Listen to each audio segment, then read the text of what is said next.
We were looking at the discourse that precedes genocide in genocidal states, and the enhancement of a sense of victimization on the part of one of the groups, usually the group that's going to commit the genocide. First of all, their sense of being victims is much heightened by the demagogues who are trying to stir up this sort of hatred. So they basically say, look, you've been oppressed in a variety of ways, and these are the people who did it, and they're not going to stop doing it, and this time we're going to get them before they get us. It's something like that. You certainly can't divide the world neatly into perpetrators and victims and then assume that you're only in the victim class and then assume that that gives you certain, like, access to certain forms of redress, let's say. It gets dangerous very rapidly if you do that sort of thing. So, for example, one of the things that characterized the Soviet Union, and this was particularly true in the 1920s, but afterwards, so the Soviets were very much enamored of the idea of class guilt.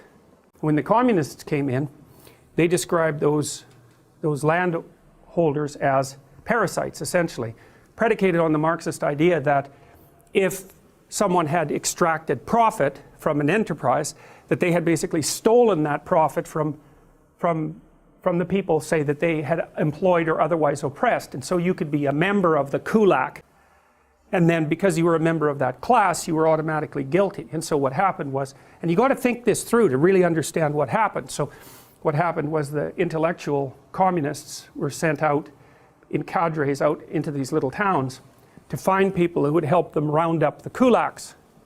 And so when the intellectuals came in and described the reason that these people should be treated as parasites and profiteers, then it was the resentful minority in those towns, and that would be the kind of guy that hangs around in the bar all the time and is completely unconscientious and fails at everything and then blames everyone else for it.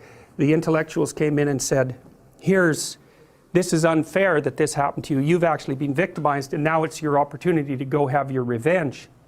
And so that's exactly what happened. Now, these mobs, these angry mobs would go into the farmhouses and strip the place right down to nothing, and they packed these people up and sent them on trains with no food out to Siberia, where there was no place to live. And so that they were packed into houses, you know, maybe they had a square meter each to live in, and all their children died of typhoid, and many of them froze to death. Many people died. Millions of people died as a consequence of the dekulakization.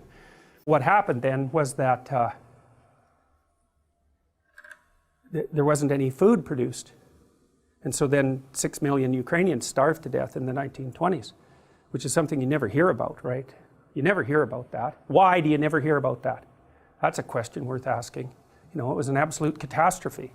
They used to, so these people were starving, right to the point of cannibalism, right? I mean, it was ugly as anything you could possibly imagine. If you were a mother and so you're supposed to hand all your grain into the central committee, mostly for distribution into the cities. You didn't get to keep any for yourself. And so maybe then afterwards, if you were a mother, you'd go out in the fields that had already been harvested, and you'd pick up individual grains of wheat.